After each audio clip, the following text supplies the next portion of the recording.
2020, ladies and gentlemen. Let's go. Out of turn number 4, ladies and gentlemen, here they go. Into the start box, and the green flag is in the air.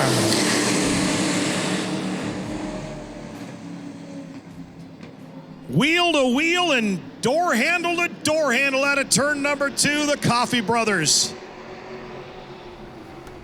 Ed Coffey in the number 9. On the bottom side of the racetrack, the number 8 of Jim right there with him. As they rocket off into turn number 1. Maximum speed right now, ladies and gentlemen, and they are still nearly a dead heat into turn number 3. Jim Coffey trying to pull that number 8 machine down in front of the number 9 of Ed. All the while being chased by the number 4 of Eric Brust, the new track record holder, and the 55 of Mikey Mason. Brust gets loose coming off of turn number 2, nearly into the wall, exiting 2. He's going to lose 2 car lengths to the number 9 of Ed Red Coffey.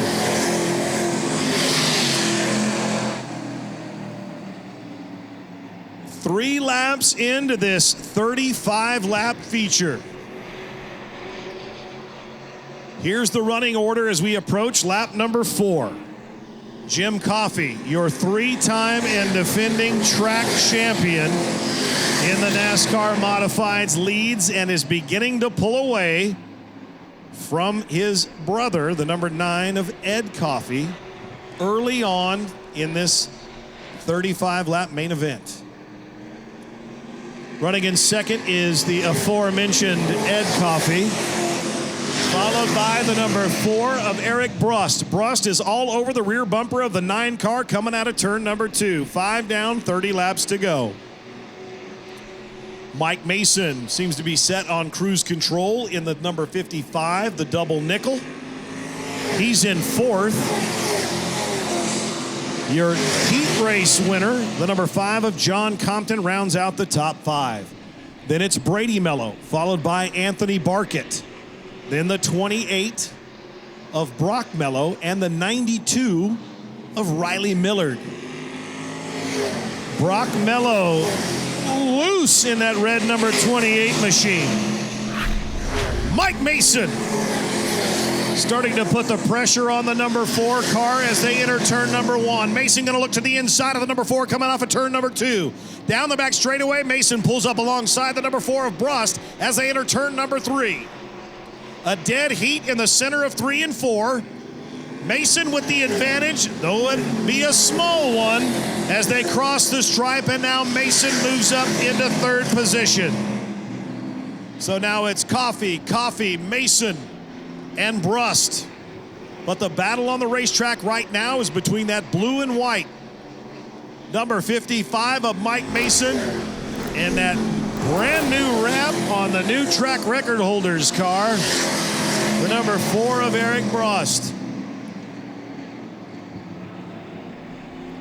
11 laps down, 24 to go. That battle still continuing between Brust, who's up on the high side, and the 55. Mike Mason, they touch coming off of turn number 4. Caution is out. Caution is out. The very first caution of 2020. And ladies and gentlemen, I had an excellent shot of what happened right there. Close, tight racing coming out of turn number 4. Mike Mason and Eric Brust side by side. They touched just barely touched each other's Hoosier tires. Got them all a little squirrely, and then the spin by the number 5 of John Compton was the reaction to seeing those 2 cars right in front of him make contact. The number 4 of Eric Brust retakes over 3rd position. Then it's the 55 of Mikey Mason. Brady Mello, Anthony Barkett, Brock Mello, Riley Millard, and the 5 of John Compton. There's your top 9. Drag race into turn number 1. With the advantage on the outside lane is the number 8 of Jim Coffey. Mike Mason starting to make a move on Brust on the outside, using that momentum to power himself up into 3rd position. But Brust is going to battle back and pull right up alongside the 55. So Coffey, Brust, and Mason. As Eric Brust was able to power in front of the 55 of Mason on that second lap after the restart.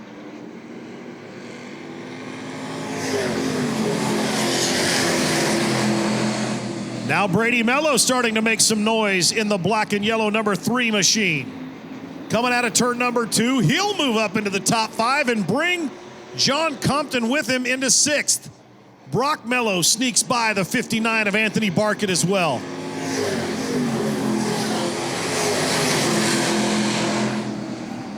I'll tell you what, I've only called just a handful of races from up here in the flag stand, but this is a pretty cool vantage point, I will tell you that. Coming out of turn number 2, there's your leader. I said that a lot in 2019, and it looks like I'll be repeating myself again. The number 8 of Jim Coffey out in front as we inch towards the halfway point of this 35-lap feature.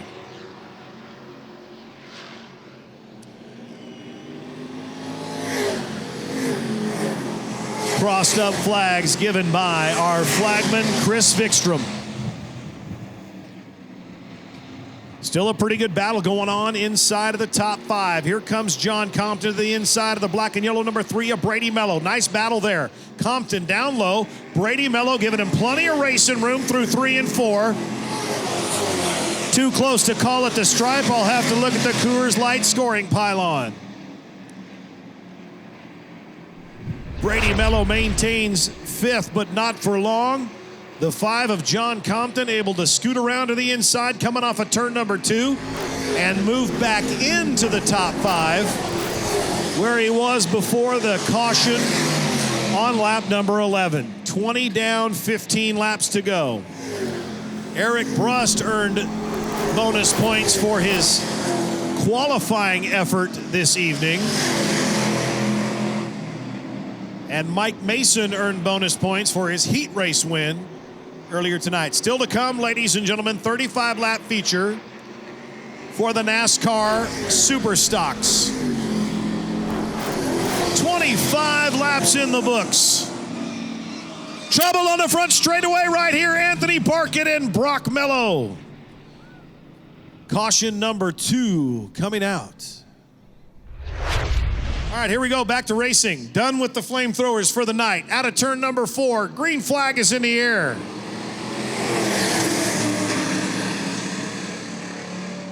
Jim Coffey with a power move on the outside, able to sneak in front of his better-looking younger brother in the number 9 machine, Ed Coffey. A little bit of a bump going into turn number 3 by Mikey Mason. Things are getting real. Business is picking up. The bump by Mason is going to cost him a position, however, possibly 2. Compton now sneaking to the inside of Mike Mason entering turn number 1. 25 down and 10 to go. Jim Coffey, your leader, followed by Ed Coffey, running in second in the number 9 machine. The 4 of Eric Brust, a very close third. And now the number 5 of John Compton runs in 4th. Down the back straightaway for the final time. He has won 3 consecutive KCRP track championships in the modified division, and he starts the 2020 season off with a victory. Jim Coffey wins the first main event of the new decade. One thing about this car, I wasn't nervous. I know this thing. It's very, very consistent. And I said, hey, qualifying is one thing, a race, as we know, is another, right? And so they got the trophy dash, they got the qualifying record, but we got it when it counts. So, I couldn't be happier. Congratulations on your 4th consecutive opening night win. It's time to get out of your seat and on your feet for our final main event on the asphalt track here tonight. Make some noise for your racers as they come down the front straightaway here at Kern County Raceway. Eileen setting them free. Man, oh man, she did that with a lot of passion right there. Great job, Eileen, out of turn number 2.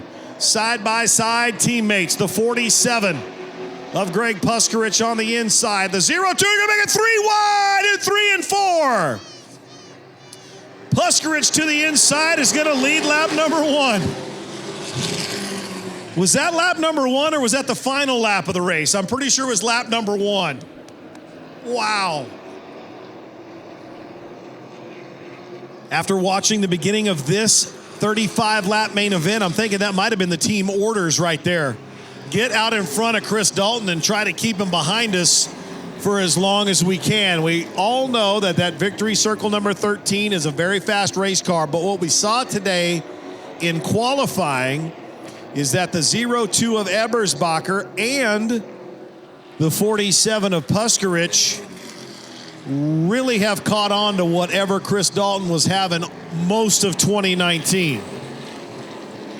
Lap traffic now going to start to come into play. As we approach lap number 15, you see Mike Puskarich in front of the 47 of Greg Puskarich. No relation. It's a crazy thing. I know. I'm just kidding. They're brothers. They are brothers. As they cross the stripe, 15 down and 20 laps to go. Still a long way. We're approaching the halfway point. Ron Christie in the 67. That's the black car. I call him the Knight Rider.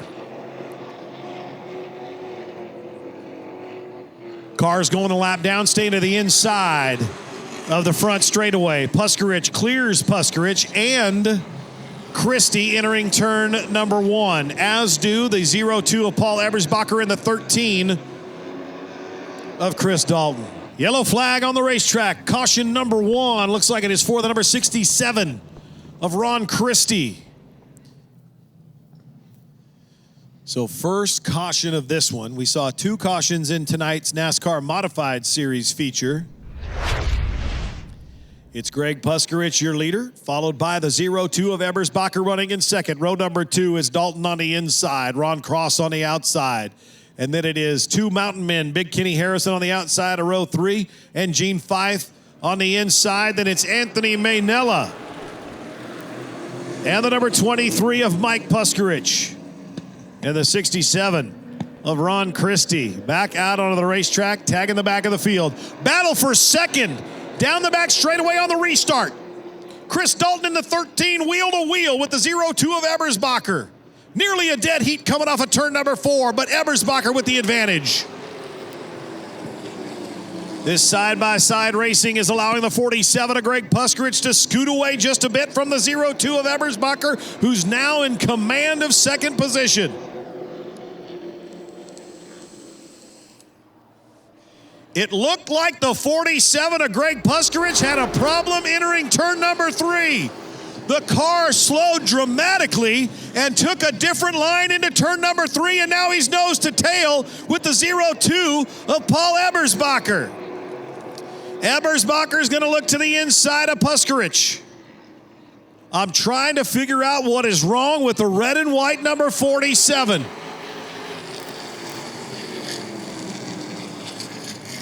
The car behaves normally entering turn number 1, which is where I am, down near the south end of the racetrack, as 22 laps have been completed. There you go. You see Puskarich slide up high off the racetrack when he got back into the gas early, trying to stay in front of the 02 of Paul Ebersbacher. 23 down, 12 laps to go. A long main event before we head over to the dirt track tonight, and now a little bump by his teammate and buddy is going to bump the 47 out of the way. Puskarich, Greg Puskarich that is, just cannot get back into the gas as quickly as the 02, and that's what you saw coming off of turn number 4.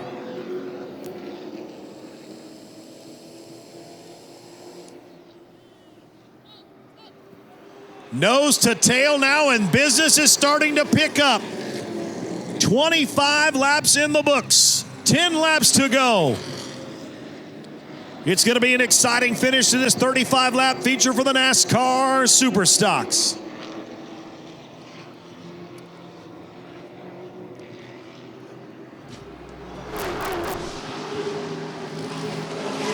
Laps winding down now, 28 in the books and 7 to go. Can Dalton make a move here late? If you were here for our last NASCAR Superstock main event, There was a lot on the line, including a brand new GM Performance 602 crate motor. And Chris Dalton put the bumper to the number 47 of Greg Puskarich, moved him out of the way, didn't wreck him, moved him out of the way, and took home the win, and via a tiebreaker, won the Triple Crown and the engine. 30 down and 5 to go. There's a little bit of a bump from the 13 of Chris Dalton on the 0-2 of Paul Ebersbacher. I don't think you could get these cars any closer right here. Two different groups, a group of three, the trio up in front. Puskarich, Ebersbacher, Dalton. Coming out of turn number 2, next time by, oh boy! Caution, we'll have to wait and see. They're still rolling. Caution is out. Now, when they cross the start-finish line and the green flag is flying, our flagman, Chris Vikstrom, will turn that green light on and we are underway. Here we go. Out of turn number 4. The battle. Green, white, checker finish. Green flag is in the air and I'm excited.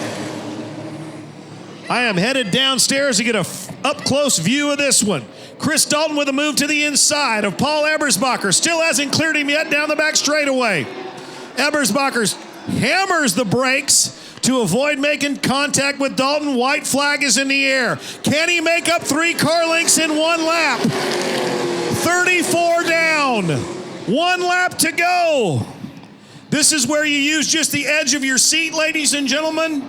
Down the back straightaway for the final time. 2 car lengths on Dalton as he enters turn number 3. Greg Puskarich is going to cross the stripe and win the opening night here at Kern County Raceway.